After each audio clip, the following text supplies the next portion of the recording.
श्री कृष्ण कथा में सभी भक्तों का स्वागत है। एक दिन नारद मुनि एक रास्ते से जा रहे थे, भजन करते हुए नारायण नारायण नारायण नारायण करते हुए जा रहे थे।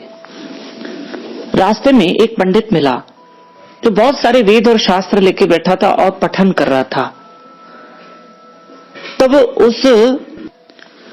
उस पंडित ने, उस विद्वान ने नारद जी से कहा कि आप तो नारद मुनि हो, देव ऋषि हो, आप तो भगवान के आना जाना करते हो, कभी पूछना कि मुझे ईश्वर की प्राप्ति कब होगी, मोक्ष कब मिलेगा।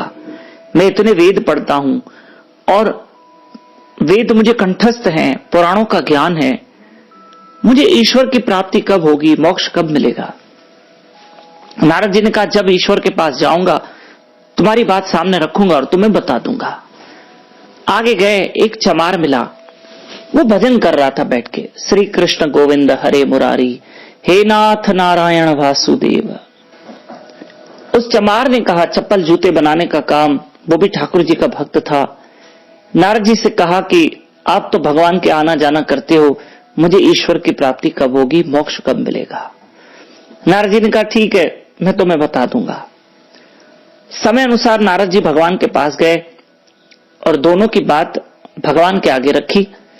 मेरे नारायण मेरे हरि ने कहा, देखो नारद, उस चमार से कहना और उस पंडित से कहना, मैं उस पंडित को, उस विद्वान को 7 जन्म के बाद मिलूंगा और चमार को 100 साल के बाद,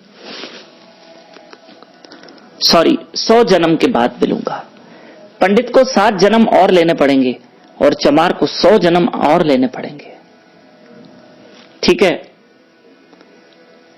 जब नारद जी एक बार फिर वहां से गुजरे तो पहले पंडित जी मिले। पंडित जी ने नारद जी को देखा, पूछा, क्या हुआ नारद जी, कभी गए भगवान के पास? कहा, हाँ, भगवान से मैंने पूछा तो आपके लिए प्रभु ने कहा है आपको 7 जन्म लेने पड़ेंगे, 7 जन्म के बाद आपको मोक्ष मिलेगा।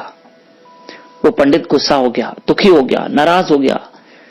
ये क्या भगवान की माया है, ये क्या भगवान की लीला है, 7 जन्म मुझे और लेने पड़ेंगे, मैंने इतने वेद पढ़े, पाठ किया, ये किया, वो किया, और मुझे 7 जन्म लेने पड़ेंगे। नारद जी ने कहा, भाई तुम जानो, तुम्हारा भगवान जाने, मैं चला। नारद जी ने मन में सोचा, जब पंडित की ये हालत है, चमार क्या करेगा, उसको तो 100 जन्म के बाद, वो तो सुन के झगड़ा कर लेगा मुझसे। पर नारद जी जब चमार से मिले और बात रखी कि तुम्हें 100 जन्म के बाद भगवान मिलेंगे, तो वो चमार नाचने लगा, वो भक्त नाचने लगा। अरे नारद जी ने कहा, क्यों नाच रहे हो, 100 जन्म लेने हैं, 100 जन्म के बाद तुम्हें मोक्ष मिलेगा, ईश्वर की प्राप्ति होगी। कहा, नारद जी 100 जन्म के बाद सही, मिलेगा तो सही, कंफर्म तो हो गया कि मुझे ईश्वर की प्राप्ति होगी। बस वाह भगवान, आपकी दया है, कृपा है आपकी, 100 जन्म के बाद सही आपकी प्राप्ति तो होगी। बस मुझे बहुत खुशी हुई, मैं भगवान का बड़ा शुक्रगुजार हूं। Thank you Krishna, thank you Krishna, धन्यवाद भगवान। तो ये होती है एक भक्त की खूबी कि वो हर वक्त भगवान का शुक्रिया अदा करता है, हर स्थिति में शुक्रिया अदा करता है।